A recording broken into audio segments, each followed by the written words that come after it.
optimis. Selamat datang di SMK Takmus. Kami hadir untuk memulai aktivitas Anda di pagi hari. Saya Ayu Tiara, kembali hadir dengan berita dalam negeri dan inilah berita-berita pilihan SMK Takmus. Berita pertama hari ini adalah pentingnya terapkan protokol kesehatan. Tingkat penularan COVID-19 di Indonesia belum menunjukkan tanda-tanda akan berakhir. Peningkatan kasus positif di Surabaya dan sekitarnya menunjukkan tren peningkatan penularan. Warga Surabaya perlu diingatkan kembali akan pentingnya menerapkan protokol kesehatan, seperti memakai masker, menjaga jarak, dan mencuci tangan secara disiplin. Penelitian paling komprehensif hingga saat ini menemukan bahwa ketiga langkah tersebut merupakan cara terbaik untuk mencegah penularan virus corona. Mencegah terpapar virus corona, Pemkot Surabaya meningkatkan kesadaran cuci tangan bagi warganya dengan memasang wastafel portable di sejumlah titik strategis.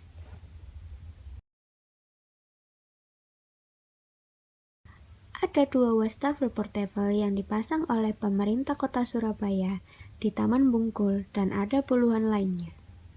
Ini bagian dari upaya pemerintah kota Surabaya untuk menumbuhkan kesadaran masyarakatnya supaya rajin mencuci tangan sebagai salah satu upaya pencegahan penularan corona. Apa perbedaan sebelum pandemi dan sudah pandemi ini? Menurut saya, perbedaannya yaitu sebelum pandemi, kita bisa berkumpul secara bebas bersama keluarga dan teman-teman. Aktivitas kita juga bebas, tidak terbatasi. Tapi setelah adanya corona ini, aktivitas kita menjadi terbatas dan kita tidak bisa berkumpul terlalu banyak dengan keluarga dan teman-teman kita.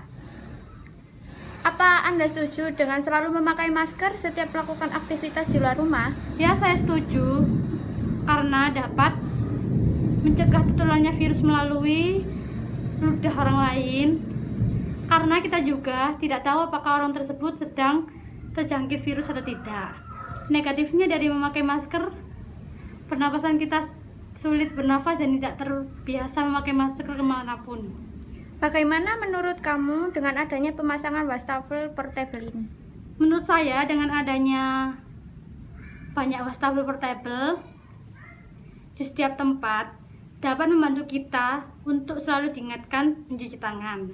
Selain itu juga dapat mencegah tersebarnya virus corona. Baik, terima kasih.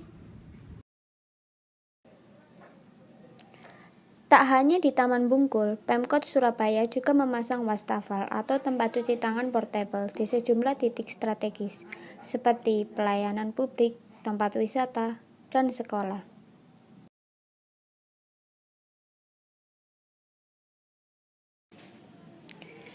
Hingga saat ini, sudah ada beberapa unit wastafel yang terpasang, namun tak semua wastafel dilengkapi dengan sabun yang selalu terisi.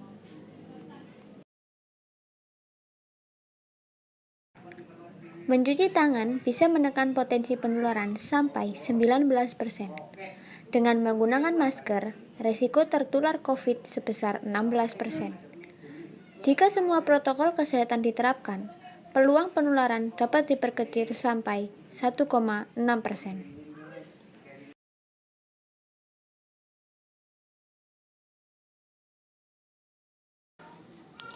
Dengan pentingnya menjaga jarak di beberapa daerah Surabaya, pemerintah juga memberikan peraturan agar warga tidak berdekatan pada saat melakukan interaksi dengan orang lain.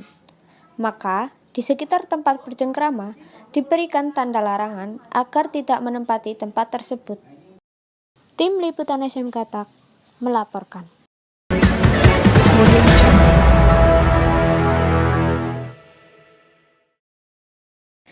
Berita kedua yakni cara Surabaya melawan polusi. Cara termudah yang bisa dilakukan untuk mengatasi polusi udara adalah dengan menanam banyak tanaman. Pemkot Surabaya, Jawa Timur sudah menerapkannya. Hal ini dilakukan untuk melindungi warga dari bahaya gas emisi kendaraan bermotor. Polusi lekat dengan kota besar, betapa tidak gas emisi kendaraan bermotor yang memenuhi jalanan menjadikan kualitas udara tidak sehat, termasuk Surabaya. Kota terbesar kedua di Indonesia, sejumlah tindakan dilakukan mulai dari menghijaukan kota, pemeriksaan gas emisi kendaraan secara berkala, hingga mendorong pengguna transportasi publik menciptakan hutan di kota. Itulah yang pertama dilakukan Wali Kota Tri Risma hari ini untuk menyerap gas-gas berbahaya dari asap knalpot kendaraan. Beragam jenis tanaman ditanam di sudut kota, utamanya di pusat kota. Karena itu, KPBB menghimbau pemilik kendaraan untuk tidak melakukan modifikasi yang membuat penghasilan CO2 meningkat dan membuat polusi udara semakin buruk. Meski mesinnya kecil, faktanya polusi yang dihasilkan besar. Karena itu juga, sebaiknya jangan memodifikasi kendaraan yang bisa membuat polusi bertambah lebih parah.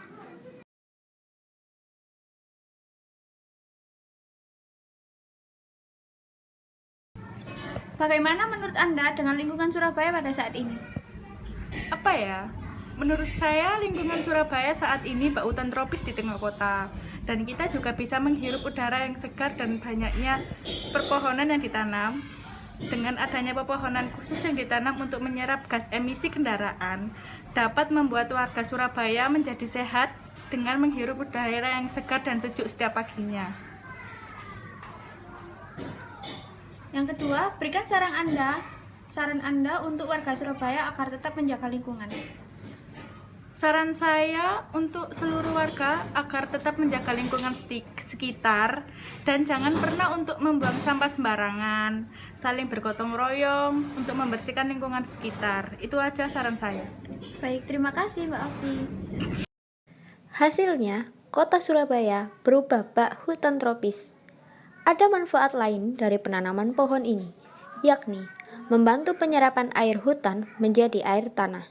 Sumber air bagi warga pun menjadi lebih baik. Saat masa PSBB di Surabaya, untuk memutus mata rantai pandemi COVID-19, berimbas pada aktivitas pergerakan kendaraan masyarakat, baik di Surabaya maupun yang masuk ke wilayah kota. Kondisi PSBB ini berdampak pada kualitas udara di Surabaya yang kian membaik.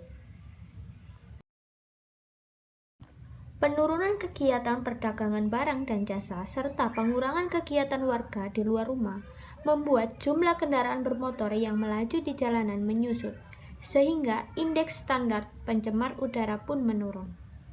Alat pengukur kualitas udara yang dipasang di kawasan perempatan Monumen Kapal Selam Surabaya menunjukkan ISPU berada di angka 48 atau dalam kategori baik. Untuk menjaga kualitas udara kota Surabaya, pemerintah kota Surabaya, Jawa Timur secara berkala akan melakukan uji emisi kendaraan. Uji emisi yang dilaksanakan bersamaan dengan program Kementerian Lingkungan Hidup dan Kehutanan di halaman Taman Surya Surabaya, sekaligus untuk mengevaluasi kualitas udara perkotaan pada tahun ini. Kepala Sub Bidang Pemantauan dan Pengawasan Transportasi Darat Kementerian LH dan Kehutanan John HP Tambun mengatakan, dalam uji emisi ini dilakukan pula monitoring kinerja lalu lintas dan mengukur kualitas udara di jalan raya yang berpusat di Jalan Kusuma Bangsa dan sekitarnya. Menurut dia, dalam kinerja lalu lintas ini tak lain untuk mengukur volume kendaraan dan kecepatan kendaraan di ruas jalan. Di Surabaya terdapat beberapa daerah yang dijadikan sebagai pusat industri, seperti Gresik, Sidoarjo, dan Surabaya sendiri. Selain itu, penduduk kota lebih dari 3 juta jiwa dan didukung sarana dan prasarana memadai. Karena banyaknya industri di kota ini, Pemkot Surabaya pun berupaya mengantisipasi dan menanggulangi dampak dari kegiatan industri tersebut. Berdasarkan informasi dari Dinas Kebersihan dan Ruang Terbuka Hijau, Pemkot Surabaya menanam sekitar 15.000 lidah mertua hingga 2019 tahun lalu. Lidah mertua dipercaya bisa menyerap polusi udara yang ada akibat kegiatan industri di Surabaya. Tim Liputan SMK TAK melaporkan.